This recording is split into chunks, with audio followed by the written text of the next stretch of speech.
মানে প্রথম আলো ডেইলি স্টার আমাদের কি শিখাইছে যে মাদ্রাসা খ্যাত, মাদ্রাসা ফকিন্নি, মাদ্রাসা গরিব, মাদ্রাসা এতিম।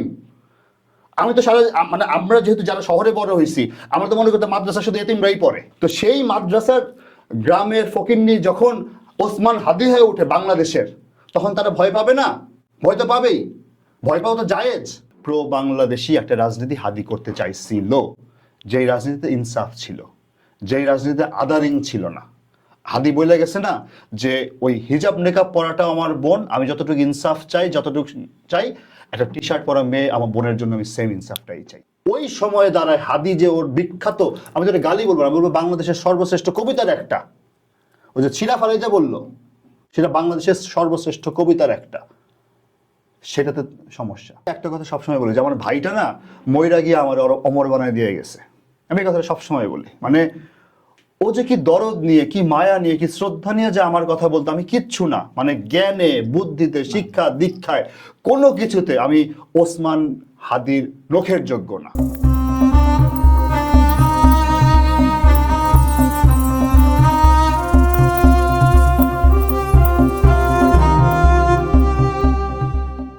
তো এই প্রসঙ্গে নিয়ে আমি তো ব্যক্তি জীবন তো আমি শুনলাম হাদির সাথে তোমার সম্পর্কে, ইনফ্যাক্ট হাদি সর্বশেষ যতগুলো ইন্টারভিউ আমি দেখেছি প্রত্যেকবার রাহাত শান্তনু সম্পর্কে কথা ছাড়া আমি কোনো গল্প শুনিনি। আমি তো ভাই একটা কথা সবসময় বলি যে আমার ভাইটা না ময়রা গিয়ে আমার অমর বানায় দিয়ে গেছে। আমি এই কথাটা সবসময় বলি, মানে ও যে কি দরদ নিয়ে, কি মায়া নিয়ে, কি শ্রদ্ধা নিয়ে যে আমার কথা বলতো, আমি কিচ্ছু না, মানে জ্ঞানে, বুদ্ধিতে, শিক্ষা দীক্ষায়, কোনো কিছুতে আমি ওসমান হাদির নখের যোগ্য না। কিন্তু ও আমার একদম মানে ওর মাথায় তুলে আমার রাখতো সবসময়। তো এই যে এই ভালোবাসা, মানে আমি তো বলবো শুধু বাংলাদেশের রাজনীতিবিদ না, বাংলাদেশের সব থেকে বড় কবিরে হারাইছে। প্রশ্নটা হচ্ছে হাদিকে নিয়ে অনেক রকম তত্ত্ব তালাশ গবেষণা হচ্ছে, চলবে হয়তো আরো কিছুদিন। বাংলাদেশ তো ভুলে যাওয়া দেশ। হাদি আসলে কোন রাজনীতিটা করতো, তোমাকে যদি প্রশ্নটা করি? হাদি সেই রাজনীতিটা করতো যে রাজনীতিটা জিয়াউর রহমান করতে চাইছে। হাদি সেই রাজনীতি করতো যে রাজনীতি বেগম খালেদা জিয়া করতে চাইছে। আমি যদি এই দুই লাইনে বলি, এটাই হাদির রাজনীতি ছিল। একদম প্রো বাংলাদেশ, প্রো বাংলাদেশি একটা রাজনীতি হাদি করতে চাইছিল, যেই রাজনীতিতে ইনসাফ ছিল, যেই রাজনীতিতে আদারিং ছিল না। হাদি বলে গেছে না যে ওই হিজাব নেকাব পরাটাও আমার বোন, আমি যতটুকু ইনসাফ চাই, যতটুকু চাই একটা টি শার্ট পরা মেয়ে আমার বোনের জন্য আমি সেম ইনসাফটাই চাই। এটাই হাদি। এই বিউটিটারে বাংলাদেশের ওই যখন হাদিরে মানুষ চেনা শুরু করলো, ওই এলিট বদমাইশগুলা হাদিরে চিনতে পারলো না, বা চীনা ভয় পাইলো যে হাদির রাজনীতি আসলে আমাদের বাপ চাচার রাজনীতি নষ্ট হয়ে যাবে। এই জন্য তারা হাদিরে আদারিং করা শুরু করলো, হাদিরে মব, হাদিরে ডেভিল, এই সেই হাবিজাবি বলা শুরু করলো। হ্যাঁ, হাদির গালি তাদের সমস্যা। তো আপনি দেখেন হাদির যে গালিটা ভাইরাল করলো সবাই, ও কোন সিচুয়েশনে সেটা বলছে। হ্যাঁ, এটা ব্যাখ্যাও দিচ্ছে হাদি এখানে বসে, যে আমি তো একটা বার শুধু একটা সিচুয়েশনে বলছি। তো হাদি একবার, এবং দ্যাট ওয়াজ স্পন্টেনিয়াস। ওর রাগ, ওর ক্ষোভ, ওর ঘৃণা, কারণ ও জানে যে ওর ভাই হাসনাত, ওর ভাই নাহিদ তখন গোপালগঞ্জে আটকা পড়ে বয়ে আছে। ওরা বাঁচবে কি বাঁচবে না, ভাইটা ফিরে আসবে কিনা, ওদের লাশটা পাওয়া যাবে কিনা, হাদি তখন জানে না। তখন ওই সময়ে দাঁড়ায় হাদি যে ওর বিখ্যাত, আমি যেটা গালি বলবো না, বলবো বাংলাদেশের সর্বশ্রেষ্ঠ কবিতার একটা, ওই যে ছিরা ফারাইজা বললো সেটা বাংলাদেশের সর্বশ্রেষ্ঠ কবিতার একটা, সেটাতে সমস্যা।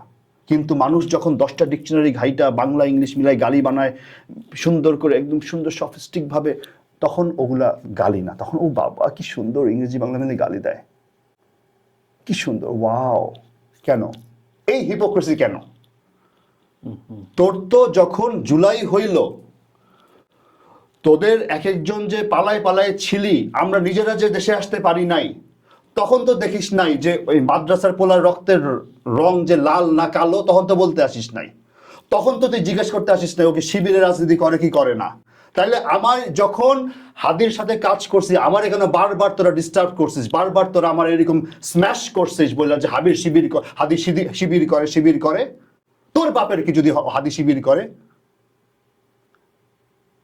মানে এইসব মানে এটা কোন বেনিফিট আসলে ওদের এই যে বললাম যে তাদের মানে এইসব করলে তাদের বাপ চাচার রাজনীতি বন্ধ হয়ে যাবে, তাদের যে একদম নেপোটিজম। বাংলাদেশে ভাই কি হয়, মানে এই যে আমরা কোটার জন্য আন্দোলন করে আছে, স্বাধীনতা পাইলাম, রাজনীতিতেও কোটা আছে ভাই। একটা নির্বাচনী আসনে একটা এমপি যে 5 বার এমপি নমিনেশন পেয়েছে, যে কোনো দল, বড় বড় বিএনপি, আওয়ামী লীগ, জাতীয় পার্টি, যে কোনো দল, 4 বার বড় বড় করে বলে আমার বাবা 4 বারের এমপি, 5 বারের এমপি। কেন রে ভাই, পৃথিবীর কোন দেশে আছে 4 বার 5 বারের এমপি? ভালো কথা, তাও মানলাম। এরপরে কি হয়, এরপরে হয় সে যখন এক পা কবরে আরেক পা কলার চিকলার ওপর, তখন যায় সে একদম গদা মেশিন পীরের মতো তার ছেলে বা মেয়ে বিদেশ থেকে আইসা গত 17 বছরে বড় বড় রাজনৈতিক দলের কোন নেতা নেত্রীর ছেলে মেয়েটা বাংলাদেশে ছিল? একমাত্র হুম্মাম কাদের আর ইশরাক ছাড়া আপনি আমাদের দেখান।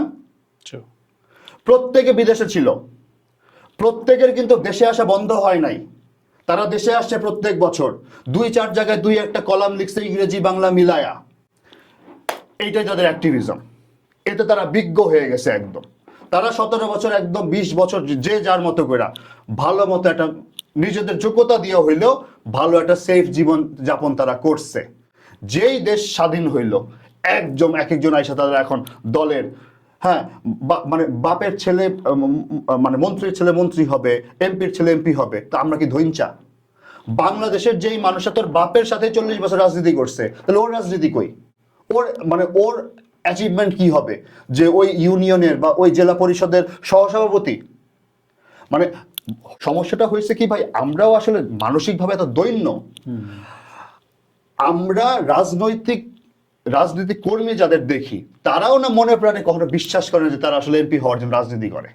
তারা এমপির মানে এমপির পাশে থাকার জন্য রাজনীতিটা করে, বুঝছেন? মানে মানে স্বপ্নটা ওইদিকে মানে বাড়তে দেওয়া হয় না। তানভীর ভাই, আমার ছেলে অস্ট্রেলিয়াতে জন্ম,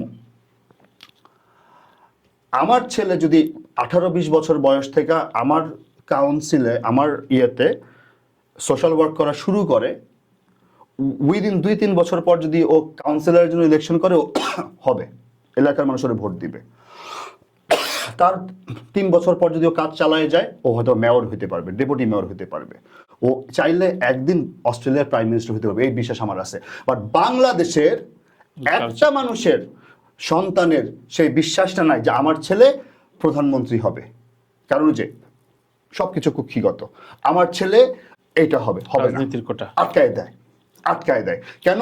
কারণ ক খ গ এক আসনের আমার বাবা 5 বার এমপি ছিল, এইবার বাবার ছেলে বা বাবার মেয়ে বিদেশ থেকে এসে এমপি নমিনেশন পাবে। যেই মানুষটা তোর বাপের সাথে গত 17 বছর গুলি খাইলো, জেল খুললো, মামলা কাটলো, নিজের পরিবার নিজের মার জানাজা পর্যন্ত পড়তে পারে নাই, সে কিছু পাবে না। তো আমরা তো আসলে মুখে বলি গণপ্রজাতন্ত্রী, আসলে ওই প্রজাটাই আমাদের আছে, আর গণমন সব শেষ। গণমন পাশের দেশ নিয়ে চলে গেছে, বুঝছেন না? ওই প্রজাটা আমাদের দিয়ে গেছে খালি। ওই ব্রিটিশরা যে আমাদের ওই যে গোলাম বানায় রাখছিল, ওই দাসত্ববোধটা আমাদের থেকে যায় নাই। তো এই জন্য আমি নিজের দলের রাজনীতি কর্মী থেকে শুরু করে প্রত্যেকের রাজনৈতিক কর্মীরাই বলি যে ভাই, তোমরা আগে নাগরিক হও, দলীয় কর্মী পরে হও, আগে নিজের দেশের নাগরিক হও, দেশের মালিকানাটা বুঝো না কইরা। এই জন্য হাদিতে এত ভয় তাদের, যে হাদি হুট করে এসে একটা ফকিন্নির ছেলে, গরিব মসজিদের ইমামের ছেলে আইসা আমাদের রাজনীতি শিখাবে, এত বড় অডাসিটি ওর, how dare he. Cultural forum তৈরি করে, আরে বাপ রে বাপ, কালচারাল ফোরাম থাকবে হলে আমাদের বন্ধু বান্ধবদের, নবনীতারা গান গাবে, অনুষ্ঠান করবে, 71 করবে। তোমরা কেন করবা? তুমি কি কোনো ভালো স্কুলে পড়ছো নাকি? তুমি কোনো কনভেন্টে গেছো নাকি? তুমি কোনো ইংলিশ মিডিয়ামে গেছো নাকি? তুমি মূর্খ মাদ্রাসার ছেলে। এগুলোই তো বলে তারা। আমাদের তো মানে প্রথম আলো ডেইলি স্টার আমাদের কি শিখাইছে যে মাদ্রাসা খ্যাত, মাদ্রাসা ফকিন্নি, মাদ্রাসা গরিব, মাদ্রাসা এতিম। আমি তো মানে আমরা যেহেতু যারা শহরে বড় হয়েছি, আমরা তো মনে করতাম মাদ্রাসা শুধু এতিমরাই পড়ে। মানে কারো বাপ মা আছে, সে মাদ্রাসা বেড়ে জীবন চিন্তাও করি নাই, কারণ আমাদের এমনি করে শেখানো হয়েছে। তো সেই মাদ্রাসার গ্রামের ফকিন্নি যখন ওসমান হাদি হয়ে ওঠে বাংলাদেশের, তখন তারা ভয় পাবে না? ভয় তো পাবেই, ভয় পাওয়া তো জায়েজ। কেন? কারণ হাদি ওই জায়গাটা করে নিছিল। হাদির কবিতা, হাদির লেখা বাদ দেন আপনি, আমি তো বলি বাংলাদেশের সর্বশ্রেষ্ঠ গায়কের নাম হাদি, কারণ আমরা তো ভাই গান শিখা গান গাওয়ার চেষ্টা করি।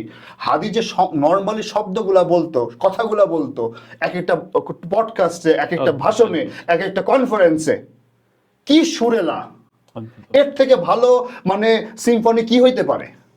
সত্যি। সো আমার জন্য বাংলাদেশের সর্বশ্রেষ্ঠ গায়কের নাম হলো শহীদ ওসমান বিন হাদি।